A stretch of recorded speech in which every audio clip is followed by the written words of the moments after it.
They are the elite pilots of the American military, the best recruitment ad for the Navy, and the inspiration for many Hollywood films. They are the Top Gun pilots. But some of the airmen who have gone through the program are suffering from neurological disorders, depression, and some have even committed suicide. The problem has now reached Congress. Matthew Buckley flies F-18s. He has fond memories of his 15-year career in the Navy. This is my flight jacket from the fleet. So whenever you see a fighter pilot with their flight jacket, it tells a story. This is my patch from Top Gun. And then these are 100 landings aboard the USS Abraham Lincoln. That's 100 landings aboard the Kitty Hawk. So this microphone... He kept this footage 2, 1, fight's on. from one of his combat training exercises.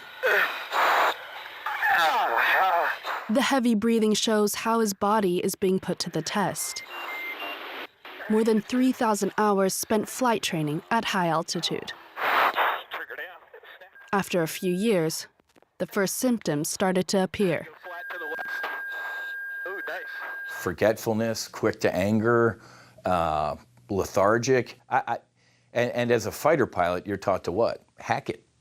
You got to tough it out, man. You're not going to raise your hand and say, hey, something's wrong with me. All right, Frank, you ready to go? Yeah, I'm with you. Here we go. To feel the intensity of these flights, Matthew Buckley offered to take us with him.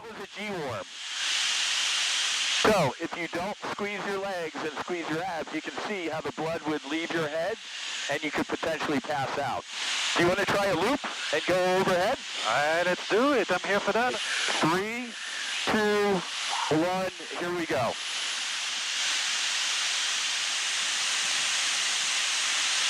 All right, look out at the wingtip. So we're going to have to pull some G's. You ready? I am. There we go. Oh!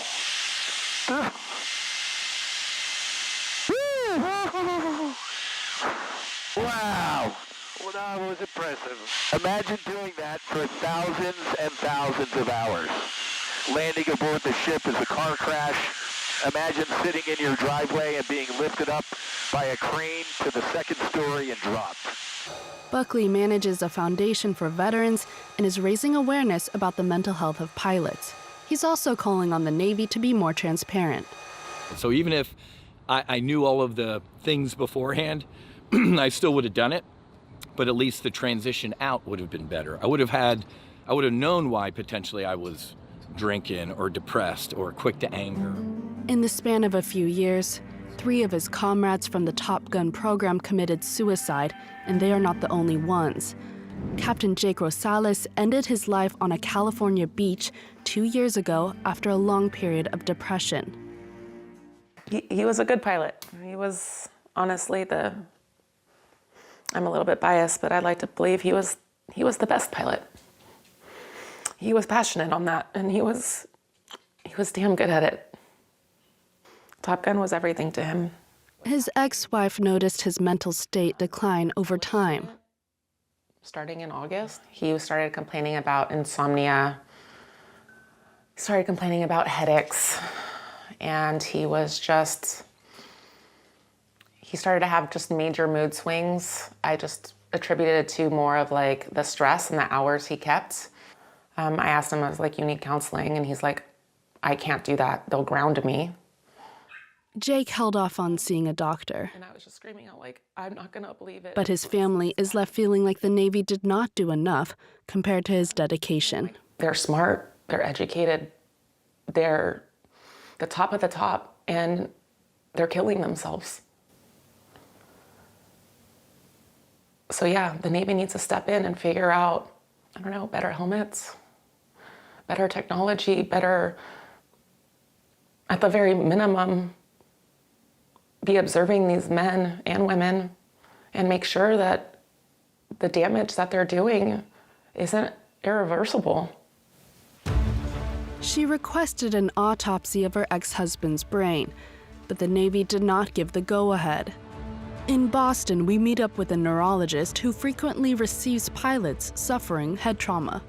When someone gets repeated hits to the head, See, as we go through the brain, you can see these white spots popping in and out of view. They should not be here. They should not be there. They're evidence of damage. According to him, monitoring the health of pilots would allow for earlier intervention, and their trainings could be adapted. We can mitigate, reduce, and using equipment and other means, training changes, we can potentially eliminate some of the unnecessary exposures to decrease the risk that these individuals have problems later in life. Congress has requested an investigation from the Navy. Pilots and their families are awaiting their findings in hopes of seeing that the Navy takes steps to better care for the lives of its elite pilots.